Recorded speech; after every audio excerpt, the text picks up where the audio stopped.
कि हमारी कर्म भूमि है और मैं आप लोगों की अनुमति लेकर बैठ जाऊं। बिल्कुल बिल्कुल। सबसे बड़ी बात यह है कि ये जो भूमि है ये बड़ी मतलब इसके बड़े सारे चेहरे हैं। It's a land of opportunities. इसको बोले तो ये एक शेर याद आता है मेरे को, कसौटी कहते हैं जिसको वो शहर, कसौटी कहते हैं जिसको वो शहर यही है, कसौटी कहते हैं जिसको वो शहर यही है, वतन को छोड़ के हर शिस्त से जो आते थे, वतन को छोड़ के जो हर शिस्त से जो आते थे, इसी जगह से सब इंसान बन के जाते थे। इसने, इस शहर ने, हम जब यहाँ आए थे पहली बार और आज जो हम हैं, आप मैं सब लोग, पता नहीं हमारा कैसा ट्रांसफॉर्मेशन किया है। हम यदि थोड़ा सा एक दिन अकेले बैठ के चिंतन करेंगे तो हम महसूस कर पाएंगे कि इसने हमें बदला है, रिफाइन किया है, डेवलप किया है। तो इस लेकिन एक बात है कि ये माया नगरी है जैसा आपने बोला। माया का अर्थ आमतौर पे सब लोग जानते हैं, लेकिन फिर भी आप उसको मटेरियल पर्सोनिफाइड बोल सकते हैं, अल्टीमेट मटेरियल पर्सोनिफाइड। तो माया नगरी में फिसलने के चांसेस भी बहुत ज्यादा होते हैं और माया से बच के हम चल नहीं सकते, क्योंकि हम इस मटेरियल वर्ल्ड में ही जी रहे हैं। इसी से होके हमारा अल्टीमेट एम तक, हमें टारगेट तक पहुंचना है। लेकिन माया से सफलतापूर्वक बिना फिसले निकल जाने का जो रास्ता है वो एक, यदि हम देखें तो इंडियन माइथोलॉजी में जो लक्ष्मी नारायण जो स्वरूप है वो कोई देवता नहीं है। किसी भी किस्म के जो पूर्वाग्रह हैं उनको सबको हटा दीजिए, सिर्फ माया जो है लक्ष्मी जी के रूप में उनको हम बोल सकते हैं और नारायण जो है उसके अधिपति बोले गए। तो जब जब माया को अकेला हम पहुंचने की कोशिश करते हैं या पाने की कोशिश करते हैं, माया चाहते तो आप हम सब लोग हैं, लेकिन जब जब हम नारायण से दूर होकर पाने की कोशिश करते हैं तो कहीं ना कहीं फिसलने के चांसेस बढ़ जाते हैं। इसीलिए एक ये सब चीजें, पूरा का पूरा इंडियन माइथोलॉजी जो है वो सिंबॉलिक है। तो जब लक्ष्मी जी का फोटोग्राफ हमने सबने देखे हैं, क्योंकि वो किसी भी रिलीजन के हों तो कहीं ना कहीं लक्ष्मी जी के फोटोग्राफ देखने में थोड़ा बहुत तो आकर्षण आता ही है। तो जब अकेले होते हैं तो उल्लू पे सवारी होती है उनकी, और जब भगवान नारायण के साथ होते हैं तो गरुड़ पे सवारी होती है उनकी। ये भी सिंबॉलिक है। और उल्लू उनका वाहन बताया गया है तो वो इसलिए कि वाहन वो चीज है जो हमारे कंट्रोल में होती है, और लक्ष्मी जी जब किसी पे कंट्रोल कर लेती हैं अकेले तो वो कैसा आचरण करेगा। माया जब किसी पे पूरी तरह से छा जाती है तो वो कैसा आचरण करेगा। वो पक्षी चुना है, और गरुड़ जो है वो पक्षियों में जो कैटेगरीज हैं उसमें बहुत ऊपर माना गया है, हायर कैटेगरी माना गया है उस स्पीशीज में। तो ये एक बात है। तो माया से होकर गुजरने के लिए कहीं ना कहीं हमको वो, उसको रिलीजन कहें, उसको स्पिरिचुअलिटी कहें, कुछ ना कुछ उस चीज को कहीं ना कहीं पैरेलली साथ लेके चलना जरूरी है। और वो चीज सीखने के लिए मुझे लगता है कि इससे अच्छी कोई जगह नहीं है अरब वर्ल्ड से अच्छी, क्योंकि इन लोगों ने जिस तरह से अपनी कल्चर को, अपने ट्रेडिशंस को और अपने धर्म को भी कहें, जिस तरह से पकड़ के रखा हुआ है, जिस तरह से आज भी ये उसके प्रति गर्व महसूस करते हैं, वो बहुत काबिले तारीफ है। मतलब छोटी से छोटी चीज में देखिए, नमाज अदा करने की चीज में देखिए, रोड पे जानमाज बिछा के और ये लोग नमाज अदा करने में गर्व महसूस करते हैं। हम में से कितने लोग हैं जो त्रिकाल संध्या का हिंदू सिस्टम में भी है, यहाँ पे जो लोग हिंदू हैं, कितने लोग हैं जो ऐसा करने के बारे में सोच भी सकते हैं। नहीं सोच सकते हम लोग, क्योंकि हम लोग उदारवादी लोग रहे हैं और हमने उसका नाजायज फायदा उठाया है। आप में सब लोग उस कैटेगरी में आते हैं और कहीं ना कहीं इस चीज को कसना पड़ेगा थोड़ा सा। ये जो डिसिप्लिन इन लोगों ने मेंटेन किया है, उस डिसिप्लिन को, उस चीज को हमको कहीं ना कहीं समझना चाहिए। जिस तरह से एक छोटी सी बात है, हम में से कितने सारे लोग होंगे जिनको अपने परदादा का नाम मालूम हो, पता होता है, लेकिन परदादा का नाम बहुत सारे लोग हैं जिनको नहीं पता, बहुत सारे लोग हैं। और इधर देखिए, हिज हाइनेस शेख मोहम्मद बिन राशिद अल मक्तूम, ये जो चीज है ये कहीं ना कहीं कुछ कहती है, जो हम लोगों को, आज हमको इंडियंस को जरूरत है उस चीज की। और हमारा जो देश है, इतनी विराट सत्ता है उसकी, इतनी विराट सोच है, छोटी सोच नहीं है। आप देखो कितनी वैरायटी है वहां पे, कितनी भाषाएं हैं, कितने धर्म हैं। मतलब आप देखें कि इस्लाम वहां आया। और एक चीज और मैं बताना चाहूंगा कि एक वैदिक विज्ञान की एक चीज है कि जैसे होता है ना कि अलग अलग जगह अलग अलग चीजें, जैसे खजूर है, तो खजूर जितना अच्छा इस पार्ट ऑफ द वर्ल्ड में होता है उतना अच्छा शायद दूसरी जगह नहीं होगा।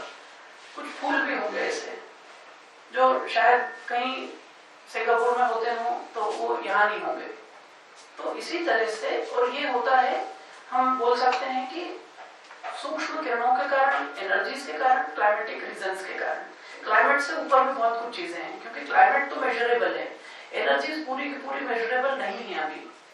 तो वो जो चीज है, भारत जो है, भारत उसका नाम भले पहले कुछ रहा हो, आने वाले 2000-5000 सालों में नाम बदल जाए, कोई फर्क नहीं पड़ता, लेकिन भारत पे सूर्य की कुछ ऐसी किरणें पड़ती हैं जो हर दुनिया के हर हिस्से में अलग अलग किस्म की सूर्य की किरणें। और जैसे भी मैंने साइंस में जो पढ़ा है, आप लोगों ने जो पढ़ा है, वो विबज्यो और स्पेक्ट्रम तो हम जानते हैं, उसके एक तरफ अल्ट्रावायलेट है, दूसरी तरफ इंफ्रारेड है। उसके बाद 365 किस्म की 365 टाइप्स ऑफ रेज ऑफ सन, ये वेदों में बताई हुई है। और उसमें से जो 7वीं किरण है वो सिर्फ भारत पे गिरती है। इस कारण से वहां पे ज्ञान की इतनी परंपरा है, अध्यात्म की इतनी परंपरा है। और वो ज्ञान और वो अध्यात्म यदि कहीं और भी पैदा हुआ है, जैसे हम पारसी धर्म को लें, जोरास्ट्रियनिज्म जो है वो ईरान में पैदा हुआ, और ईरान से जब भारत पहुंचा तो आज देखिए भारत में कभी ऐसा लगता है कि बाहर की चीज है नहीं, क्योंकि वो ज्ञान है, वो ज्ञान है। इस्लाम को देखिए, और एक सबसे बड़ी चीज कि हम लोग ये सब स्वीकार इसलिए कर पाए क्योंकि भारतीय संस्कृति में छोटी सोच नहीं है, वहां विरोधाभास के लिए कोई जगह नहीं है। और इन सब में विरोधाभास एक्चुअली कहीं नहीं है। जब हम बोलते हैं कि जैसे पारसी धर्म में है कि आतिश बहराम, सही, तो वो जो चीज है वो क्या है, वो अग्नि तो हमेशा ही पवित्र होती है, और अग्नि तो सबको पवित्र करने वाली बोली गई है। हवन की जो अग्नि होती है, यज्ञ की जो अग्नि होती है, और 16 तरह की अग्नियों को मिला के वो बनाई जाती है अखंड ज्योत। और क्या है, वही अखंड ज्योत है। अहुरा माजदा पारसी धर्म में, जहां तक मुझे पता है, मैं यदि गलत हूं तो मुझे क्षमा कीजिएगा, उन्होंने कहा कि I am the light, I am the light. तो सब तो यही कहते हैं। इस्लाम यदि कहता है कि अल्लाह अकबर, तो अल्लाह अकबर, अकबर मीन्स सबसे बड़ा, ठीक है, तो अल्लाह सबसे बड़ा है। That doesn't mean at all कि बाकी सब छोटे हैं। इसको सही ढंग से यदि देखें तो जो सबसे बड़ा है वो अल्लाह है, जो सबसे बड़ा है उसको हम अल्लाह कहते हैं, आप कुछ और कहते हो। यदि वो बोलते हैं ला इलाहा इल्लल्लाह, कोई नहीं है इबादत के सिवाय, अल्लाह के सिवाय, तो हम भी तो यही कहते हैं कि जो सबसे बड़ा है उसको भजो।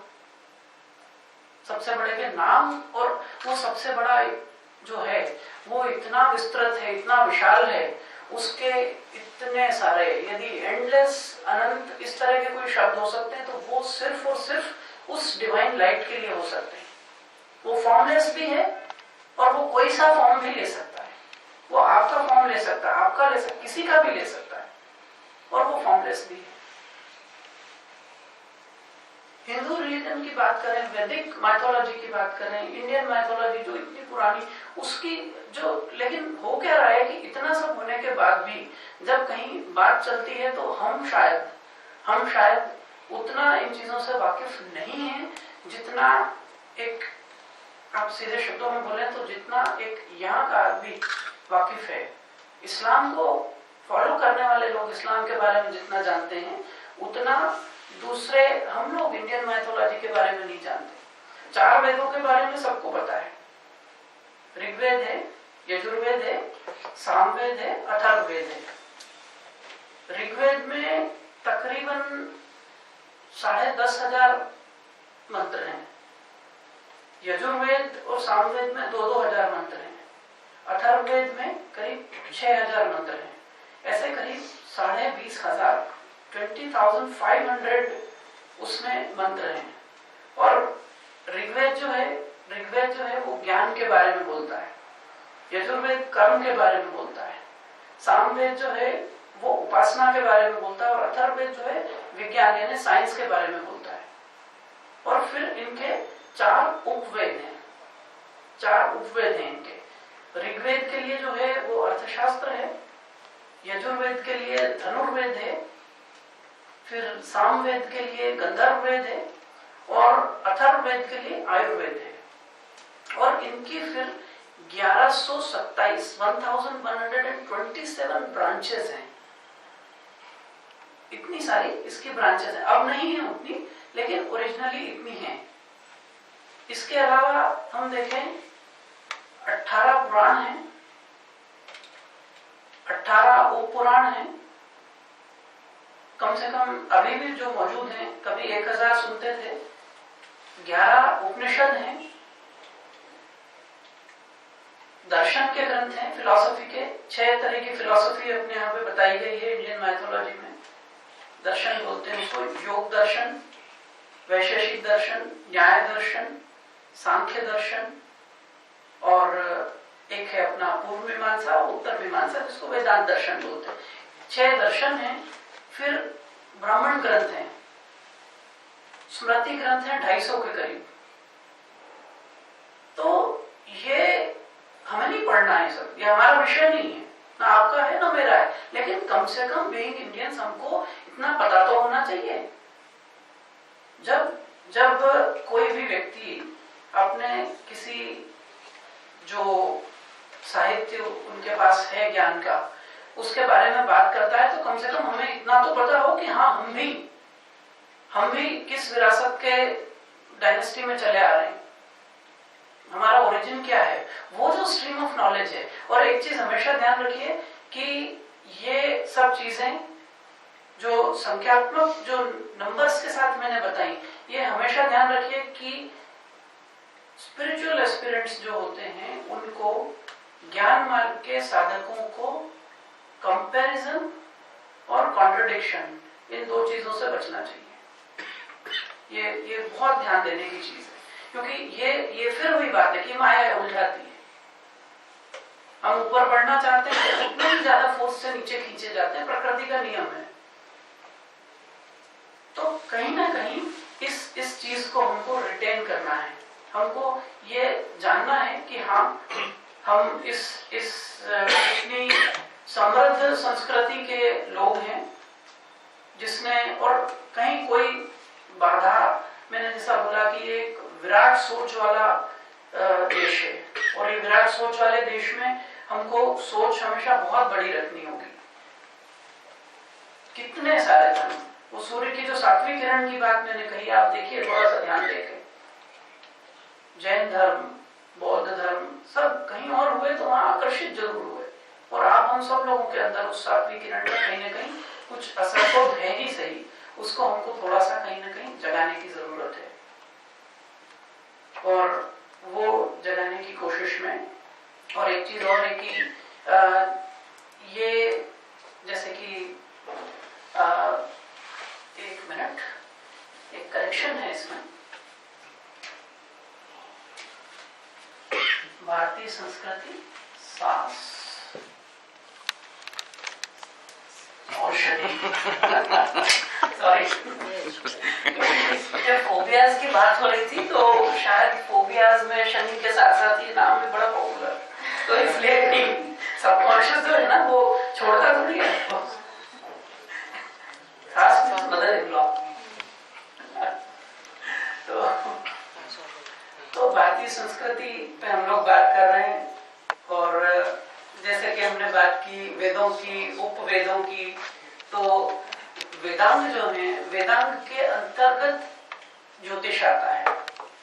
वेद, उपवेद, उपनिषद, पुराण, इतिहास ग्रंथ, स्मृति ग्रंथ, ब्राह्मण ग्रंथ और इतने सारे 30 ऋषि, 26 ऋषिकाएं, और इसमें इतनी मतलब इसके लिटरेचर की, जैसे होता है ना कि जब इतना सारा है, देवता भी बोले 33 करोड़ हैं।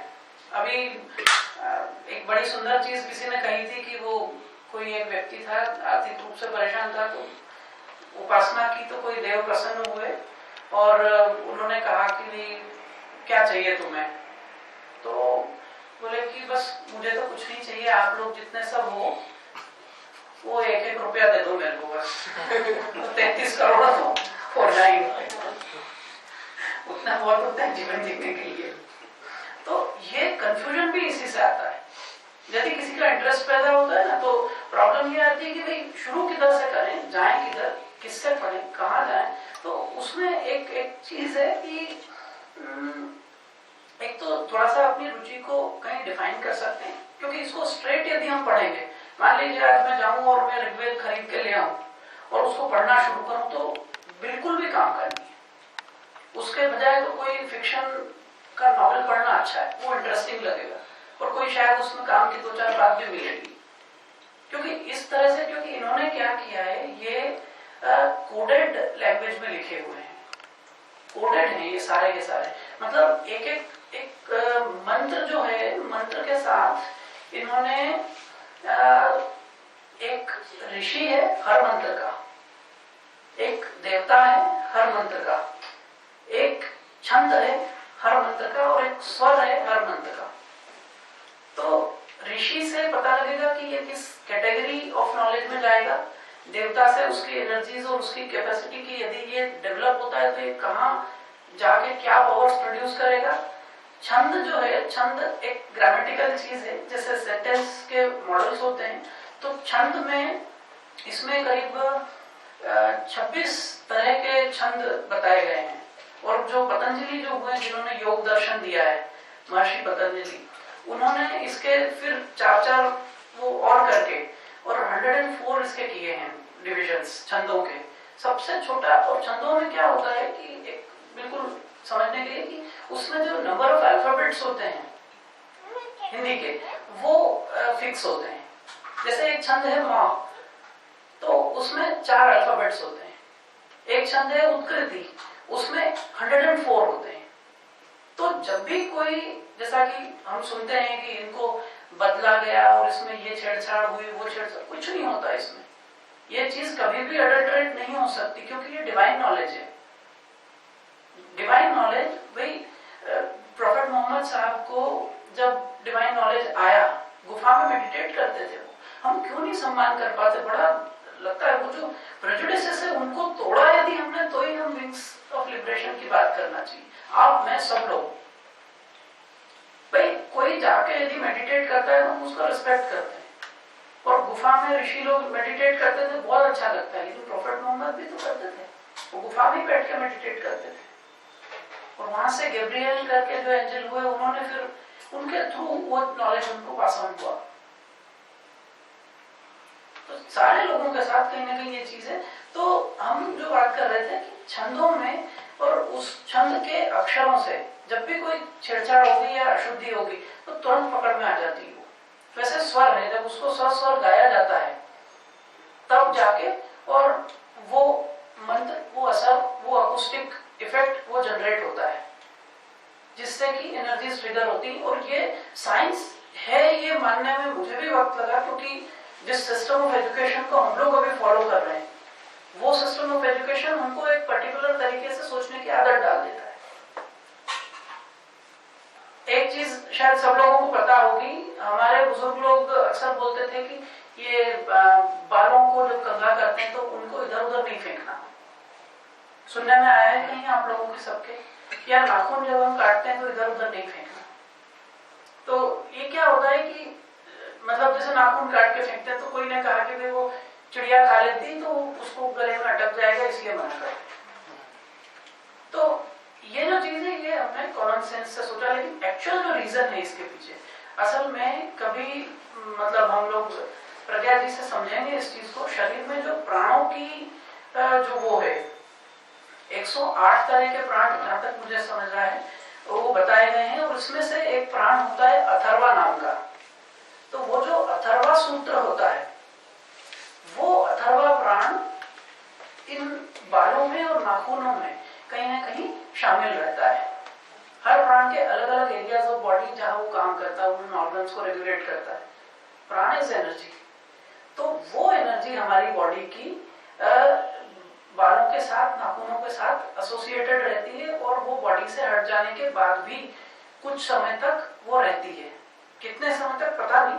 तो वो एनर्जी चूंकि हमारी बॉडी से जुड़ी हुई है, वो यदि कोई लेता है और उसके ऊपर जो अभिचार कर्म बोलते हैं उसको तंत्र की भाषा में, यदि नेगेटिव कुछ किया जाए तो वो सीधा जाके हिट करती है। मतलब आपका जो नर्वस सिस्टम है उसको अटैक करती है जाके, और लोग पैरालाइज हो जाते हैं, लोगों की डेथ हो जाती है ब्रेन हेमरेज से। इसलिए मना करते हैं।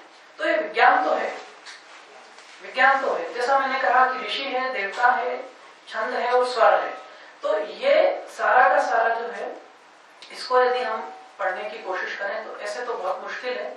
और कोडेड इसलिए है क्योंकि जैसा मैंने बताया कि ये गाइडेड मिसाइल की तरह तक काम करने की इसमें साइंटिफिक थियरीज हैं। तो यदि ये बिल्कुल खोल के रख दी जाए तो अभी तो आप देखें कि मतलब जो जितनी टेक्नोलॉजी है उसको मिसयूज कितनी तरह से हो रहा है। तो यदि ये वाली चीज किसी के हाथ में आती है तो ये तो बहुत डेडली हो सकती है।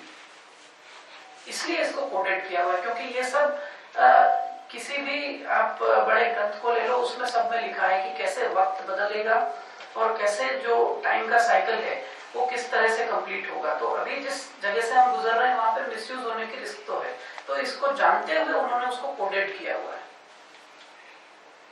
तो यदि हम इसको, किसी को दिलचस्पी होती बाय चांस कुछ समझने की, तो एक चीज जरूर बोलूंगा कि जैसे मैक्स मूलर साहब ने या ग्रिफिथ करके हुए हैं उन्होंने, या पॉल ब्रेंटन साहब ने, इन्होंने भारतीय अध्यात्म, ऋषि मुनि, योगी लोग और तांत्रिक लोग, इनके बारे में थोड़ा रिसर्च किया, थोड़ा पढ़ा और लिखा है। तो या जैसे अभी अभी वो काफी पॉपुलर हैं, शायद अमीश विभाकर हैं जहां तक मुझे याद है, जिन्होंने शिवा ट्रायोलॉजी लिखी है। तो ये इनके माध्यम से यदि हम पढ़ने की कोशिश करेंगे तो कहीं ना कहीं हम वो जो उसकी जो ओरिजिनलिटी है उसको कहीं शायद नहीं पहुंच पाएंगे हम लोग। क्योंकि एक बार का मुझे इनका रविंद्रनाथ टैगोर एक बार पेरिस गए थे, तो वहां उस वक्त तो फोन वगैरह नहीं होते थे। उन्होंने एक लेटर लिखा अपनी सिस्टर को कि मैं आज शाम को ओपेरा देखने जाने वाला हूँ। तो वो ओपेरा के लिए गए वहां पे, और जैसा हम सब लोग यदि सीधे सीधे जाके ओपेरा में बैठते हैं तो जो हमारा एक्सपीरियंस हो सकता है, या जो आमिर खान का हमने देखा है, तो वही एक्सपीरियंस रविंद्रनाथ टैगोर का भी था। और उन्होंने जब पीछे मुड़ के देखा तो करीब 600 लोगों का वो था ऑडिटोरियम, सब लोग रो रहे थे, सब लोग रो रहे थे। तो उनको लगा कि कुछ तो भी है, गड़बड़ है कहीं। तो वो 1 महीने तक रोज उस ओपेरा में जाके बैठे, और 30वें दिन वो खुद भी रो रहे थे। तो जिस चीज को जानना है उस चीज को जानने के लिए सही जगह होना जरूरी है। हम गलत सोर्स से यहाँ बैठ के हम ओपेरा को जानने की कोशिश करेंगे, नहीं जान पाएंगे। हमको उन वाइब्रेशंस में जाना पड़ेगा, तब जाके बात बनेगी। और प्रॉब्लम ये है कि वहां पे जिस तरह से हम पढ़े हैं या जिस तरह से हम बढ़े हैं, हमको वो स्टाइल का प्रेजेंटेशन नहीं है वहां पे, और थोड़ा हम लोगों की कोशिश में भी कमी है। कुछ अच्छे पब्लिशर्स हैं, कुछ अच्छे गुरुकुल या जो ऐसे इस तरह के ग्रुप्स हैं या जो है, वहां पे ये चीज बताई भी जा रही है, लेकिन शायद कहीं ना कहीं कुछ हमारे कोशिश में भी कमी है। तो यदि इंटरेस्ट, मैं नहीं कहता कि मुझे इसमें दिलचस्पी हुई तो सबको होना चाहिए, लेकिन यदि कहीं किसी का इंटरेस्ट यदि जागता है तो सही ढंग से उसको जानने की कोशिश की जाए। उसके लिए थोड़ी बहुत भाषा हिंदी तक तो पहुंच ही सकते हैं आप हम सब लोग। संस्कृत की बात तो मैं भी नहीं करता, मुझे भी नहीं आती। तो यही एक बात मुझे कहना थी खास, कि हमको जानना है कि हम कहाँ से आए हैं, और वो सोच, वो बड़ी सोच हम लोगों के अंदर आनी चाहिए। हम इनको भी जाने, उनको भी जाने, लेकिन खुद को नहीं भूलना है, खुद को नहीं भूलना है बस। और मेरे ख्याल से जैसा देव ने बात की थी, तो बहुत सारे सब्जेक्ट्स पे हम लोग बात करने की कोशिश करेंगे। कभी बात करेंगे कि अपना जैसे होता है ना, शरीर का लक्षण विज्ञान होता है एक, कि इसका पैर ऐसा है। हम लोग भी कहते हैं कि इसकी ये उंगली बड़ी है तो ऐसा होता है, और पैर की जो अंगूठे के पास वाली उंगली, उसके बारे में सबको पता है क्या होता है उससे। तो ये कुछ चीजें पॉपुलर हुई है। नखशिख वर्णन जिसको संस्कृत में बोला है, पैर के नाखून से लेके और ये चोटी तक, ये सारा का सारा एक एक ऑर्गन के बारे में, एक एक बॉडी के उसके बारे में शास्त्रों में बताया हुआ है। किसका कान कैसा है तो उसका नेचर कैसा होगा, किसकी आंख कैसी है, किसके बाल कैसे हैं, रोम छिद्र में से कितने बाल निकलते हैं, हमने नोटिस ही नहीं किया। किसी के इसमें से एक बाल निकलता है, किसी के 2 और किसी के 3 भी निकलते हैं। उस पर से भी कैरेक्टरिस्टिक्स बताए गए। तो कभी इसके बारे में बात करेंगे, कभी वास्तु के बारे में बात करेंगे। वास्तु तो बहुत ज्यादा पॉपुलर हुआ है और इंडस्ट्रियल हाउसेस के कारण भी हुआ है। तो एक सोचने की बात है कि वास्तु की किताबें जब लिखी गई थी तो घरों के डिजाइन कैसे होते थे, उस वक्त का जो सोशल माहौल था, जिस तरह से लोग रहते थे, वो भी कुछ अलग तरह का था। अब अभी जैसे ये दरवाजा है, ये दरवाजा पूर्व में है या उत्तर में है, तो इसको मैं उत्तर में मानूं कि इसको दीवार मानूं? दरवाजा तो वो जगह होती जो खुली रहती है, ये तो शायद 24 घंटे में कुल 8-10 मिनट भी खुला नहीं रहता होगा। तो इसको दरवाजा कैसे मान सकते हैं? तो दीवार हुई, यहाँ से तो एनर्जी का कुछ एक्सचेंज हो ही नहीं रहा है। तो ऐसी कुछ चीजें हैं जिन पर सोचने की जरूरत तो पड़ेगी, नहीं तो फिर वो होगा ही कि हम लोग वो एक सुपरस्टिशन की तरह जो किताब में लिखा है, आग्नेय कोण में किचन होना चाहिए, ये होना चाहिए, तो बस उस तरह से हम चलते जाएंगे और होना जाना कुछ नहीं है। और एक चीज और बताऊं मैं कि जितनी सारी चीजें हैं, ये जितनी सारी चीजें हैं, बड़े बड़े क्लेम्स आजकल, क्योंकि ये पूरा का पूरा मतलब बाजार भी नहीं बोलूंगा, इंडस्ट्री है, पूरी इंडस्ट्री है ये। और नोबल प्रोफेशन है, लेकिन इसको कलयुग बोल रहे हैं, जो भी बोल रहे हैं, लेकिन नोबल प्रोफेशन में जो गिरावट सब जगह आई है वो इधर भी कम नहीं है। उसके कारण बड़े बड़े क्लेम्स, मतलब जैसे सारे दुख दूर हो जाने वाले, अब दुख और नहीं, या कोई भी क्लेम्स किसी भी व्यक्ति के ले लें, वो क्लेम्स प्रिंसिपली मेरे हिसाब से ऐसा इम्पॉसिबल है कि पूरे के पूरे दुख दूर हो जाए, पूरी लाइफ फ्लॉलेस हो जाए, इम्पॉसिबल है। और यदि हो जाएगी कभी तो हमको जीने का मजा ही नहीं आएगा। तो वो वैसा हो जाएगा कि मतलब एक बैट्समैन है, एक बॉलर है, और वो बिल्कुल अच्छी सिंपल बॉलिंग कर रहा है और कोई फील्डर नहीं है, कितनी देर खेल पाएंगे? तो वो जो चैलेंजेस हैं, वो चैलेंजेस तो चाहिए, वही तो जीवन का रस है और वही डेवलपमेंट के लिए जरूरी है। तो ठीक है, हम लोग इस बात को ध्यान में रखते हुए, लेकिन ये है कि हाँ, हम ये सिर्फ टॉर्च की तरह है ये सारी चीजें, तो हम बिना टॉर्च के जा सकते हैं। टॉर्च कभी भी मैंडेटरी नहीं है, लेकिन उसमें कहीं गिरने की रिस्क रहती है, इतनी सी बात है। लेकिन यदि हम टॉर्च की आदत डाल लेंगे तो कहीं ना कहीं हम खुद को कमजोर कर रहे हैं, ये बात नहीं भूलना है बस हमें, क्योंकि बात फिर वही लिबरेशन की या फ्रीडम की। यूज सबको करना है, लेकिन आदत किसी की नहीं डलना चाहिए, आदत किसी भी चीज की नहीं डलना चाहिए। कितना, क्या, कैसे, बस वो हमें पता होना चाहिए। तो इसी के चलते जो हमने अभी बात की कि नोबल प्रोफेशन और कहीं ना कहीं उसमें जो गिरावट सब जगह है, तो इसका एक यदि सीधे सीधे भाषा में बात करें तो ये भय का कारोबार हो गया है। और आप हम सब लोगों में से एक बार कम से कम सारे लोगों ने या तो खुद या किसी और को आसपास शनि से डरते हुए जरूर देखा होगा। वो बोलते हैं टॉपिंग द लिस्ट।